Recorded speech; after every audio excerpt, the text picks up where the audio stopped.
If there was ever a time to buy, like these rates probably won't stick around. I mean, I think they're going to be around for another year-ish, maybe year and a half, 2 years, but who knows? And historically speaking, these interest rates are as low as they have ever been. Right. Ever. Like, ever. And they'll probably bounce up, and what you could have bought now, you won't be able to buy in 2 years. No.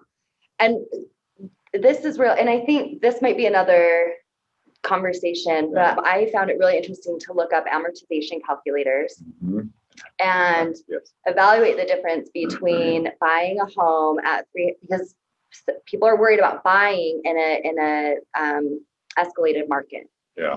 And like, am I going to pay too much? Am I going to be upside down on my home loan? It's a little bit different how mortgages work than cars, right? If you can weather the storm, you're fine. It will always go up. Yep. But when I looked at the difference between buying a home at, I think it was like $500,000 at 5% versus 3%. It's incredible what you're actually saving at 3%, just that 2% in interest rate over the life of your loan. So these low interest rates are making up for the prices. That's why prices are so high, because people have super buying powers right now because rates are so low. Just to drive that point home.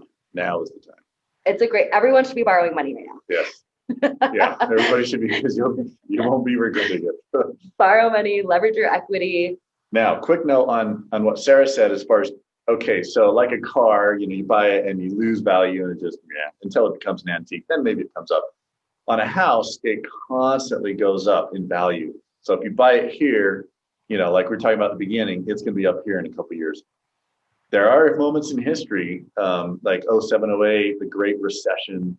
That actually was the only time the house values did drop. Other recessions, home values actually didn't drop. Home values were either level or on a gradual up. But home values only during the Great Recession dropped. That's interesting. Yeah, so a lot of times people think, all right, well, I'm going to wait for another recession, and then I'm going to be able to buy a home for a lot cheaper. That's historically not accurate. You will, unless we hit a huge Great Recession like we did in 07, 08, then you're right.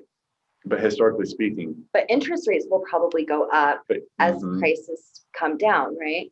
And even if home prices come down, here's the thing. That doesn't mean that you've lost money. Right. If your neighbors sell, if your home value does, like in 08, if your value comes down, as long as you're paying your mortgage, simple supply and demand. I say this all the time. Our population is growing, our land mass is not.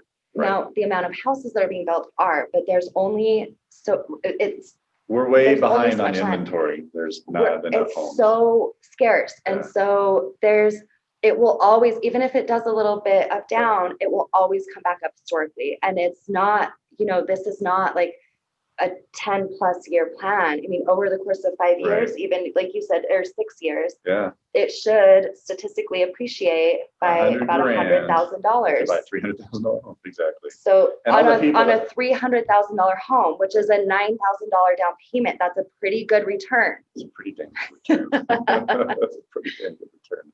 It's awesome. It's so awesome. Yeah.